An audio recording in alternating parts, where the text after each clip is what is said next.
Bismillahirrahmanirrahim. Assalamualaikum warahmatullahi wabarakatuh. Waalaikumsalam warahmatullahi wabarakatuh. Alhamdulillahilladzi hadana lihadza wa ma kunna linahtadiya laula an hadanallah. Laqad ja'at rusul rabbina bil haqq wa nudu antilkum jannatu uristumuha bima kuntum ta'malun. Allahumma sholli ala nabiyyina Muhammad wa ala alihi wa ashabihi wa man tabi'ahum bi ihsanin ila yaumiddin.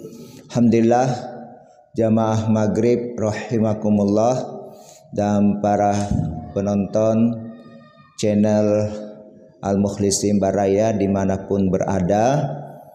Pada kesempatan ini saya ingin menyampaikan tentang fenomena yang biasa terjadi kadang-kadang di masyarakat kita. Saya terinspirasi untuk membawakan materi ini karena Pak Rahmat sering bercerita waktu main tenis meja, ada yang selingkuh dengan pembantunya, 3 orang lagi. Nauzubillahi min zalik. Nauzubillahi min zalik. Jadi judul saya ini pada kesempatan ini adalah bagaimana bila pasangan kita selingkuh, apa yang harus dilakukan baik sebelumnya maupun sesudahnya. Ini sebagai pencegahan, renungan, dan nasihat bagi pasutri, pasangan suami istri di masa tingkat perselingkuhan itu sangat tinggi ya. Nah, kita lihat dulu apa itu selingkuh. Selingkuh adalah perilaku melanggar komitmen yang sah, hubungan asmara atau hubungan suami dan istri yang akhirnya melukai rasa percaya dalam sebuah hubungan romantis. Oleh karena itu, batasan selingkuh tiap pasangan bisa berbeda tergantung pada komitmen hubungan mereka masing-masing. Kita harus memandang selingkuh dari 2 titik pandang, yaitu dari pendapat Islam ya, kemudian mungkin ada pengalaman pribadi. Nah, kita lihat selingkuh dalam pandangan Islam. Islam sangat menghormati pasangan suami istri yang saling menghargai satu sama lain. Karena itu bisa menimbulkan rasa saling percaya satu sama lain, dan rasa saling percaya inilah yang menjaga persatuan kedua insan pasutri tersebut. Sedang bila salah satu dari pasangan itu ya, kalau dia seorang istri selingkuh dengan apa itu pil? Pria idaman lain. Atau bila dia suami selingkuh dengan wanita idaman lain, maka akan merusak kepercayaan pasangannya dan persatuan atau pernikahannya terancam bubar atau akan terpaksa bercerai. Allah Subhanahu wa taala berfirman dalam Al-Qur'an surah Al-Isra ayat 32 tentang larangan untuk mendekati zina. Ya, sebagaimana firman-Nya, a'udzubillahi minasyaitonirrajim, wala taqrabuz zina innahu kana fahisyatan wa sa'a sabila. Dan janganlah kalian mendekati zina, sesungguhnya itu adalah perbuatan yang keji dan sejelek-jeleknya jalan. Sejelek-jeleknya jalan. Nah, ada jalan yang kita sudah menempuh, apalagi kalau yang sudah suami istri ya, jalan yang halal. Tapi berselingkuh lagi ya, atau berzina. Nauzubillahi min zalik. Nah, selingkuh ini kita bisa bagi 2. Pertama, perselingkuhan tanpa perzinahan atau hubungan seks tanpa nikah, atau masih dalam tahap mendekati atau menjurus ke perzinahan. Contohnya dalam hal ini istri pergi atau tinggalkan rumah, baik dengan izin suami atau tidak diberi izin suami, tapi bertemu dengan laki-laki lain yang bukan mahramnya, yang tidak ada hubungan kerja. Ya. Nah, misalnya makan bersama, nonton film dan lain-lain, ya. Tapi tidak sampai berhubungan kelamin dalam artian berzina. Yang kedua, perselingkuhan dengan perzinahan yang diakhiri dengan hubungan badan dan atau hubungan kelamin, di mana kejadiannya misalnya bisa di hotel, ya, di manalah tempat-tempat yang di tentu ingin tersembunyi. Nah, ini tidak lagi dikategorikan mendekati zina, tapi sudah berzina, ya, sudah terbukti ya mendekati zinanya itu. Nah, Allah Subhanahu wa taala sudah melarang mendekati zina, apalagi sampai berzina. Nah, kenapa mendekati zina saja ini sudah dilarang? Karena lebih baik mencegah daripada mengobati. Ya, sebab bila sudah sukses mendekati zina, maka itu bisa meningkat menjadi zina di waktu berikutnya, dan itu akan lebih mudah dilakukan, dan syaitan makin gencar menggoda pasangan calon pezina itu untuk melakukan perzinahan. Nauzubillahi min zalik. Nah, jadi kita dilarang, wala taqrabuz zina, jangan mendekati zina. Ada anak muda bilang di situ taqrabu, hari Rabu katanya. Dia tidak tahu bahasa Arab. Taqrabu itu mendekati. Dia kira di hari Rabu tidak boleh. Astagfirullah. Nah, ini ya salah ya. Nah, kalau istri atau suami sudah berzina, ini hukumannya sangat berat. Ya, dalam Islam itu dirajam, dilempari batu, yaitu tubuhnya ditanam sampai leher, lalu kepalanya dilempari batu sampai dia meninggal. Hukuman mati sebenarnya. Nah, artinya pelaku ini harus mati. Ya, tapi karena di Indonesia itu kita sulit ya menerapkan hukum Islam ini secara kafah, kecuali di Aceh ya diberi otoritas itu untuk syariat Islam, ya, pelaksanaan syariat Islam. Nah, maka pezina yang tidak menjalani hukumannya di dunia ini, nanti di akhirat akan mendapatkan hukuman yang lebih berat, ya, di neraka yang kekal selama-lamanya. Nah, sekarang kita lihat, ya, itulah pandangan Islam dalam selingkuh. Bagaimana pandangan pribadi atau mungkin seseorang yang mengalami, ya, sebagai suami kita bila mendapati langsung, ya, melihat istri selingkuh, ya, berhubungan, ya, kelamin atau ada pengakuan orang yang bersumpah minimal 2 saksi. Ini kayaknya susah ya, 2 saksi. Ya. Maka ada kalanya di dalam persaksian itu dia bersumpah 2 kali. Boleh. Nah. Atau karena ini yang bagus. Karena pengakuan istrinya atau yang berzina itu. Karena dia bertobat, dia sadar. Dia mau dihukum, dia mau bersih dosanya di dunia ini.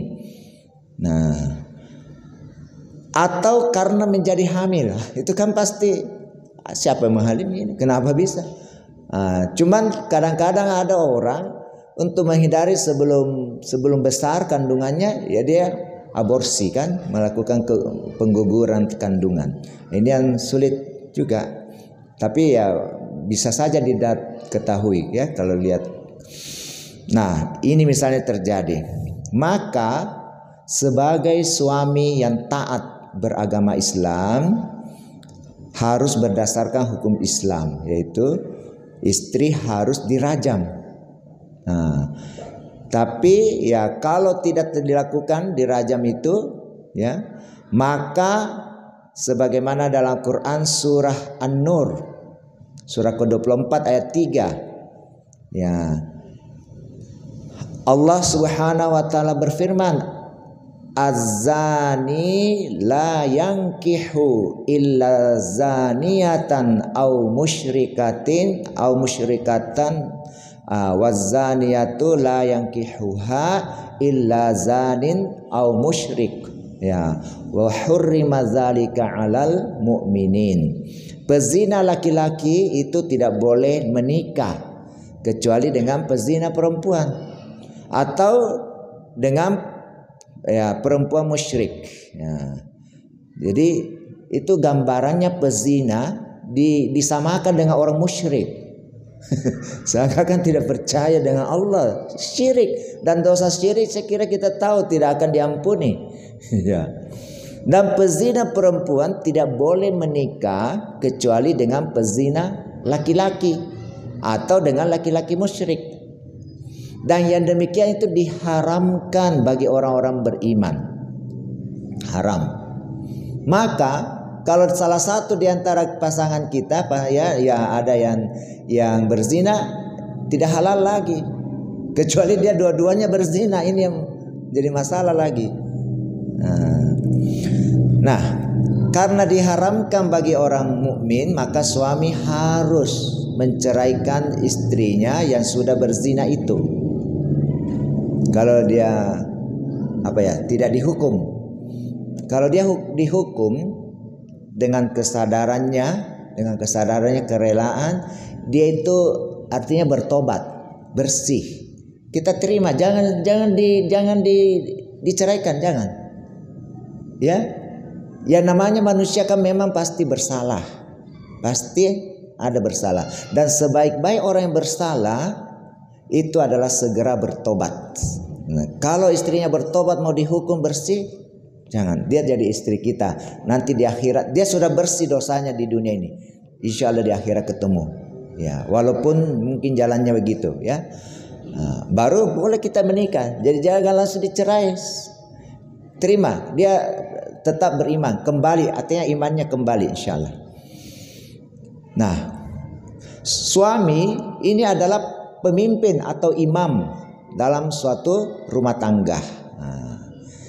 Dalam surat Tahrim ayat 6 Allah Subhanahu wa taala berfirman, "Ya ayyuhalladzina amanu qu anfusakum wa ahlikum naro."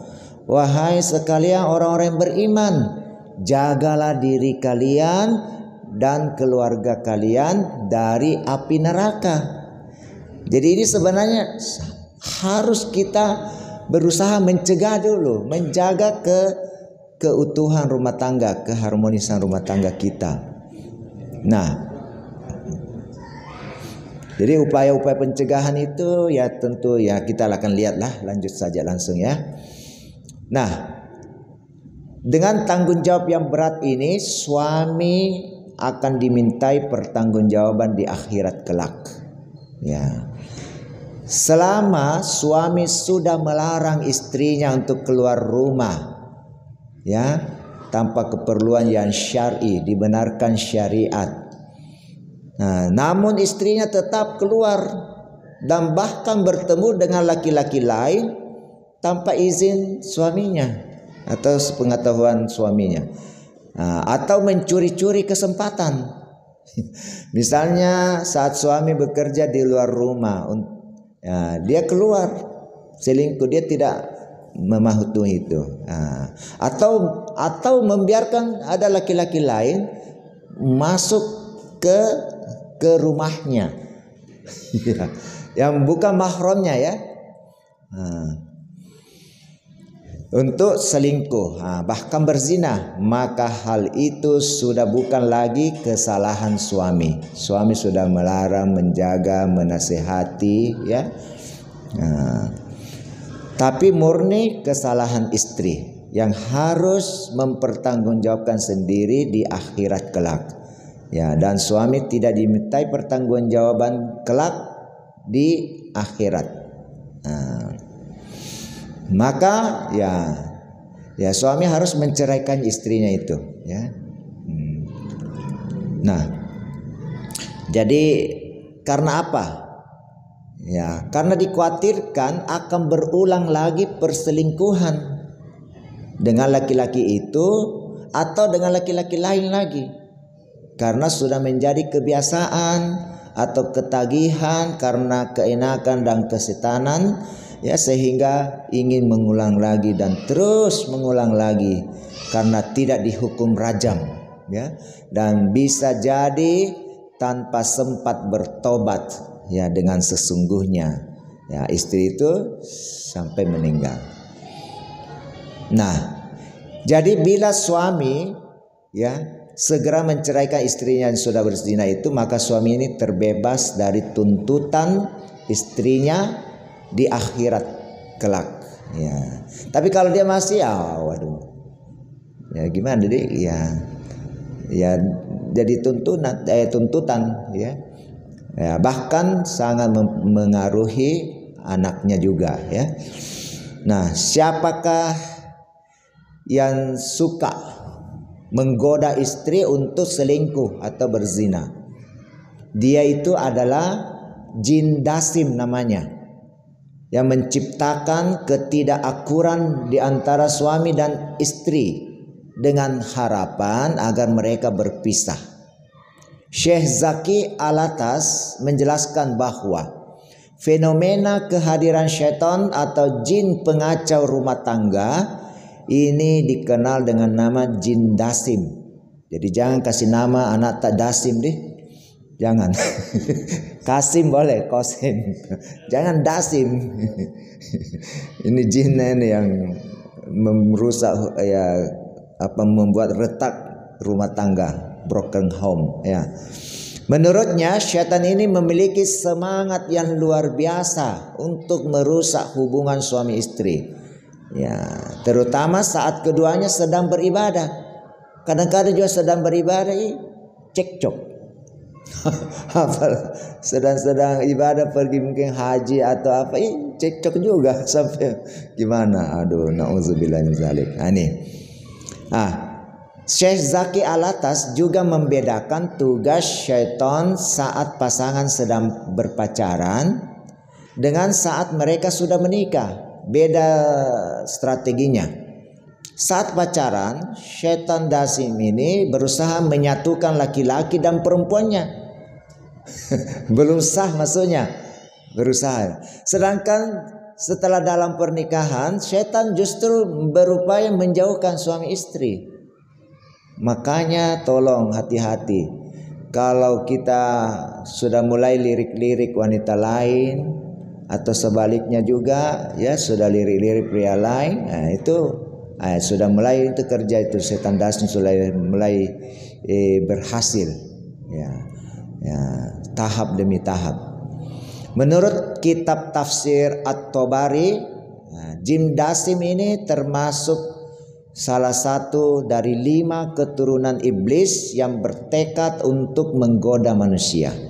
Dalam kitab tersebut, jin dasim dikenal sebagai sahibul buyut, ya, atau penggoda di rumah tangga. Kebiasaannya adalah mengikuti orang yang masuk ke dalam rumah tanpa menyebut nama Allah.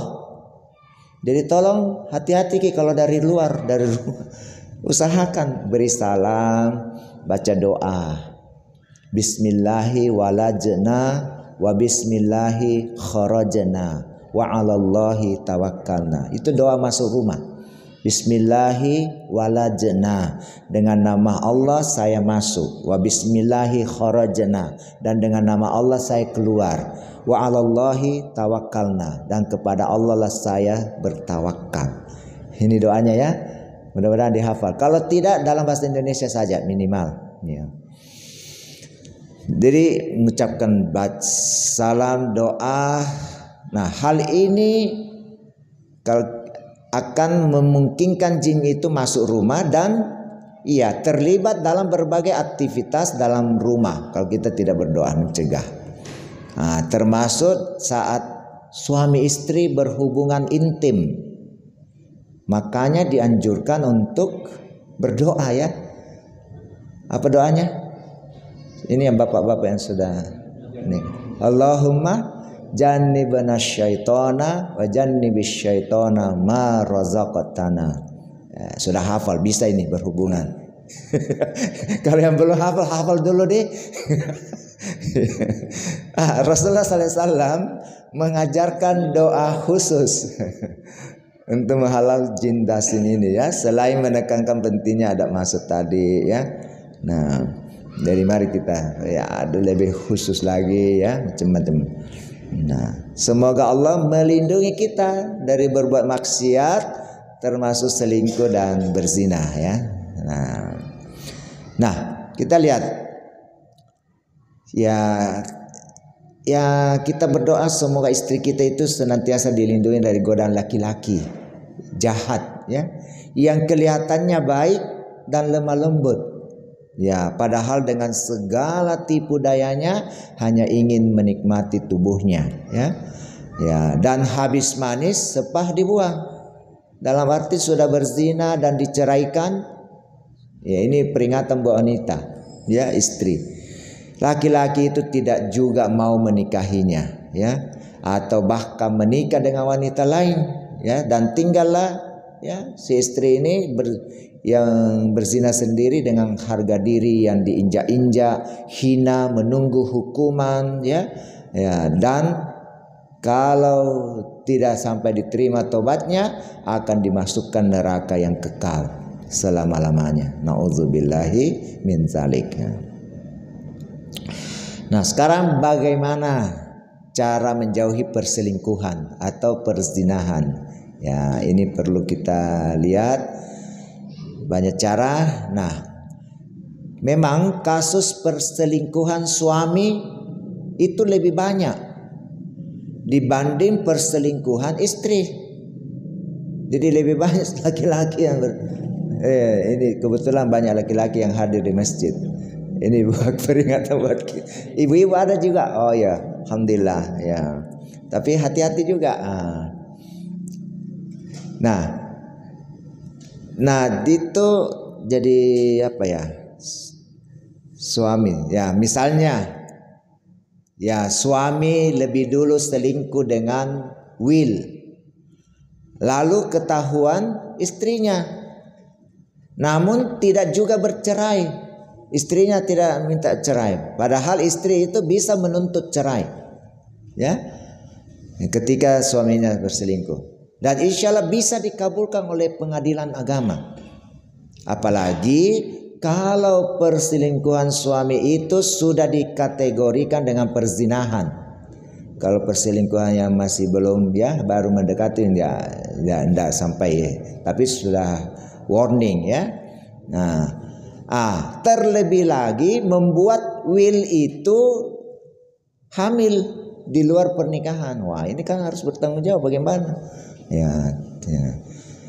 Nah, jadi karena istri sudah tahu suaminya selingkuh atau berzina dan tidak memutuskan untuk menggugat cerai suaminya, tapi coba mempertahankan pernikahan dan rumah tangganya, karena biasanya itu alasan orang tua ya, demi anak-anak ya, demi berlanjutnya nafkah lahir batin, atau karena alasan-alasan lainnya lah. Nah, padahal si istri kan pasti sudah kecewa ya, karena dikhianati suaminya, bahkan sudah sakit hatinya ya, namun masih mempertahankan untuk tidak bercerai. Nah, bila demikian ya, tetap mempertahankan, maka ada dua kemungkinan.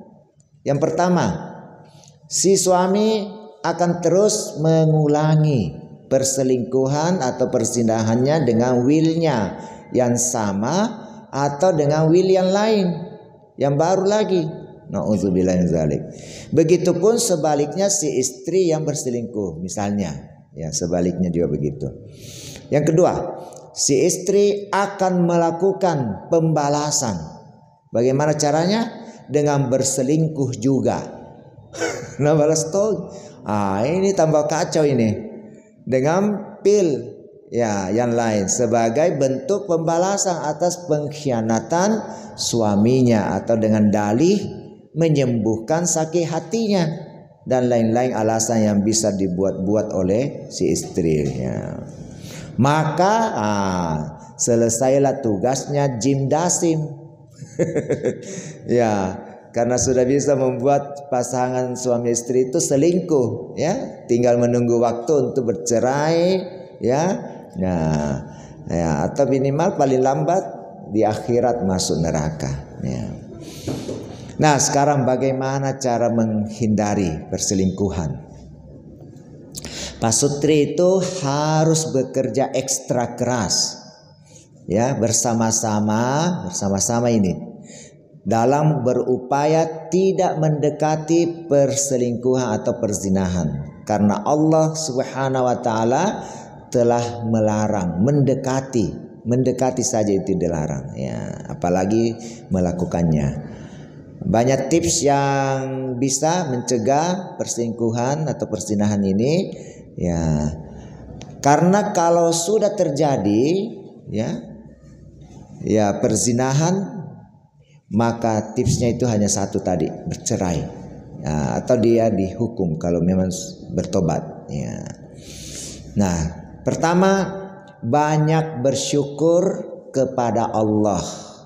Setidaknya bersyukur atas pernikahan dengan pasangan kita, sehingga bisa dengan banyak bersyukur ini akan menambah ya menikmatnya kepada pasangan suami istri kita ya. Misalnya mencegah dari orang lain yang bisa mengajaknya berselingkuh, dan senantiasa mensyukuri nikmat harmonisnya hidup berumah tangga. Kita syukuri, kita bersama akur bagus dalam ketaatan kepada Allah ya. Kita ibadah, paling bagus itu ibadah ya. Suami rajin ke masjid ya, kalau istri juga mau ke masjid itu bagus, tidak boleh dilarang. Minimal istri di rumah berjamaah dengan anak-anak ya, terbina itu baca Quran dan lain sebagainya. Yang kedua, banyaklah berdoa bersama-sama ya, karena hanya dengan doa yang bisa mengubah takdir kita. Kita tidak tahu apa takdir kita ya, tapi dengan banyak doa takdir kita akan lebih kepada hal yang menyenangkan ya, bersama pasangan kita dalam ridho Allah Subhanahu wa taala. Yang ketiga, banggalah pada pasangan diri sendiri ya, pasangan kita. Jangan bangga pada pasangannya orang lain. Astagfirullah. Nah, misalnya suami bangga karena istri kita telah memberikan putra putri anak kita ya. Apalagi kalau sampai melahirkan kembar ya. Kembar maksudnya ya, 2 kali melahirkan, 1 kali saja melahirkan sakitnya itu susahnya. Nah, untuk lebih bisa mendukung ya, supaya suami bangga kepada istrinya karena telah melahirkan putra dan putrinya, maka suami dianjurkan ya hadir mendampingi atau membantu persalinan istrinya ya, mendoakan ya, dikuatkan, dipegang, digenggam, didoa ya. Kalau perlu dikasih minum dulu sebelum pokoknya sesuatu yang bagus ya, menguatkannya. Nah, karena saat itu ya istri adalah puncak perjuangan ya, yang sakitnya bukan main ya, agar suami juga bisa merasakan sakit yang dirasakan istrinya ya. Jangan hanya mau enaknya saat hubungan ya dengan istri ya. Istri juga insya Allah akan berkurang sakitnya bila ditemani suaminya saat melahirkan ya, ada kekuatan ya. Karena sering terjadi sebelum atau sesudah melahirkan juga kadang-kadang istri itu meninggal dunia ya, meninggalkan anak dan istrinya. Disitulah perjuangannya. Maka boleh dikata kalaupun misalnya istrinya meninggal, itu mati syahid. Mati syahid tidak di medan perang ya. Yang keempat, timbulkan rasa saling menghormati dan saling percaya satu sama lain. Bahwa tugas membina rumah tangga, mengurus anak itu tugas bersama. Dan harus saling percaya dan saling menjaga kepercayaan kepada tugasnya masing-masing, ya. Tanpa ada yang merasa bahwa tugas dan tanggung jawabnya lebih besar dari yang lainnya. Jangan bilang oh tugasnya bapak yang lebih besar atau istri di rumah harus lebih mendidik anak. Semuanya mari kita sama-sama.